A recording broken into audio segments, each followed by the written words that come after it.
Hello friends, ओम श्री गणेशाय नमः। आप सभी का हमारे यूट्यूब चैनल पे हार्दिक स्वागत है। आज हम आपको साल के आखिरी सूर्य ग्रहण की तारीख, समय और सूर्य ग्रहण के दौरान क्या सावधानियां रखी जानी चाहिए के बारे में बताएंगे।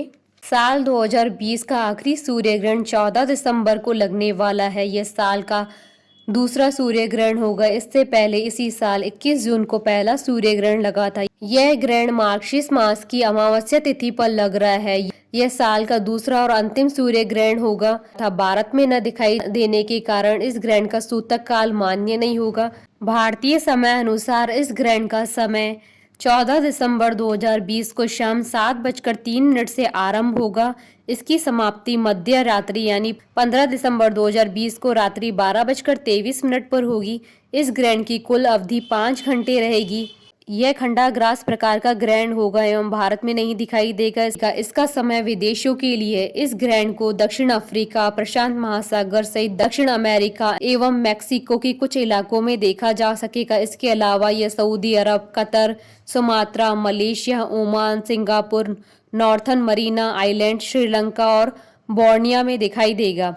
क्योंकि यह ग्रहण भारत में नजर नहीं आएगा, इसलिए गत चंद्र ग्रहण की तरह इस सूर्य ग्रहण का भी कोई सूतक काल मान्य नहीं होगा। ग्रहण का सूतक काल भले ही भारत में मान्य न हो, लेकिन ग्रहण का प्रभाव समूची सृष्टि पर एक साथ पड़ता है। इसलिए ग्रहण काल के दौरान कुछ चीजों की मनाही होती है। ग्रहण काल में भोजन करना, कुछ पीना, तेज आवाज में बोलना, शुभ कार्य, मांगलिक कार्य आदि नहीं किए जाते हैं। इस अवधि में गर्भवती महिलाओं को घर से बाहर नहीं निकलना चाहिए। ऐसा करने पर गर्भस्थ शिशु पर बुरा असर पड़ता है। धार्मिक दृष्टि के अनुसार इस दौरान नकारात्मक शक्तियां जागृत होती हैं एवं वैज्ञानिक दृष्टि से भी इस समय सूर्य से निकलने वाला रेडिएशन बहुत घातक होता है। इसलिए दोनों दृष्टियों के अनुसार ग्रहण काल में बाहर जाना बाधित है। ग्रहण के समय स्नान न करें, लेकिन समाप्त होने पर अवश्य स्नान करना चाहिए। इससे शुद्धिकरण हो जाता है।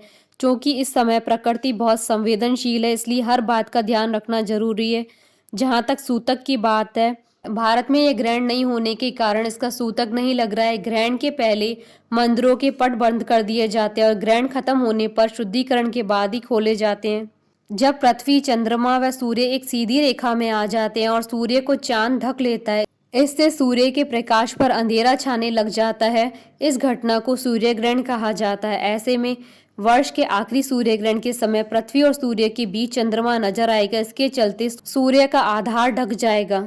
भले ही सूर्य ग्रहण को विज्ञान की नज़र में एक महज खगोलीय घटना माना जाता है, लेकिन आस्था के नजरिए से एक अशुभ घटना होती है। इसलिए ग्रहण में कई चीजों पर विचार किया जाता है। हिंदू धार्मिक आस्था के अनुसार लोग ग्रहण के अशुभ प्रभाव से बचने के लिए गंगा जैसी पवित्र नदी में डुबकी लगाते हैं। पूजा पाठ एवं अन्य प्रकार के मांगलिक अनुष्ठान रुक जाते हैं। जब ग्रहण समाप्त होता है तो गंगा जल से घरों, मंदिरों और मूर्तियों को शुद्ध किया जाता है ताकि उनके ऊपर से ग्रहण की अशुभ छाया दूर हो जाए। सूर्य ग्रहण के दौरान विशेष सावधानी बरतने की आवश्यकता होती है। विशेषकर गर्भवती महिलाओं को उन्हें घर से बाहर नहीं निकलना चाहिए, न ही उन्हें चाकू, छुरी या नुकीली चीजों का प्रयोग करना चाहिए। कहा जाता है कि इसका सीधा असर गर्भ में पल रहे शिशु के ऊपर पड़ता है। इस सूर्य ग्रहण के बाद स्नान, दान और मंत्र जाप करना विशेष फलदायी रहेगा। सूर्य ग्रहण की समाप्ति तक भगवान का ध्यान करना चाहिए। भगवान के मंत्रों का जाप करें। धार्मिक मान्यताओं के अनुसार सूर्य ग्रहण के दौरान नकारात्मकता बढ़ जाती है, जिससे बचने के लिए भगवान का ध्यान करना अच्छा होता है। सूर्य ग्रहण के दौरान पके हुए खाने या फिर खाने पीने की किसी भी चीज में तुलसी के पत्ते डाल देने चाहिए। धार्मिक मान्यताओं के अनुसार पके खाने में तुलसी के पत्ते डाल देने से खाना अशुद्ध होने से बच जाता है। घर में गंगा जल का छिड़काव करें। सूर्य ग्रहण के बाद पानी में गंगा जल की कुछ बूंदें डालकर स्नान करें। सूर्य ग्रहण के बाद दान पुण्य करना चाहिए। सूर्य ग्रहण के दौरान भगवान की मूर्तियों को स्पर्श नहीं करना चाहिए। बाल और नाखून नहीं काटने चाहिए। सूर्य ग्रहण के दौरान ब्रह्मचर्य का पालन करना चाहिए। सूर्य ग्रहण के वक्त भोजन नहीं करना चाहिए। धार्मिक मान्यताओं के अनुसार स्वस्थ व्यक्ति को इस समय भोजन और पानी का सेवन नहीं करना चाहिए। सूर्य ग्रहण की पौराणिक कथा, मत्स्य पुराण की कथा अनुसार जब समुद्र मंथन से अमृत निकला था तो राहु नाम के दैत्य ने देवताओं से छिपकर उसे पी लिया था।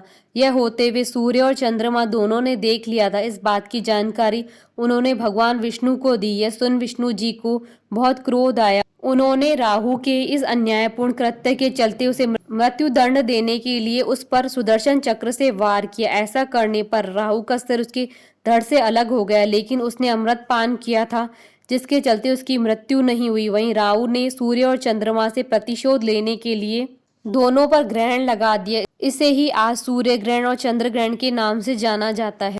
आशा करती हूँ कि आपको ये वीडियो पसंद आया होगा, तो आप इस वीडियो को अधिक से अधिक लाइक और शेयर कीजिएगा। आप हमारे चैनल को सब्सक्राइब जरूर कीजिएगा अगर अब तक नहीं किया है तो, ताकि आप और हम कनेक्टेड रहें। साथ ही प्रेस करना ना भूलिएगा बेल आइकन को, जिससे नए वीडियो से रिलेटेड नोटिफिकेशन आपको तुरंत प्राप्त हो सके। ओम श्री गणेशाय नमः।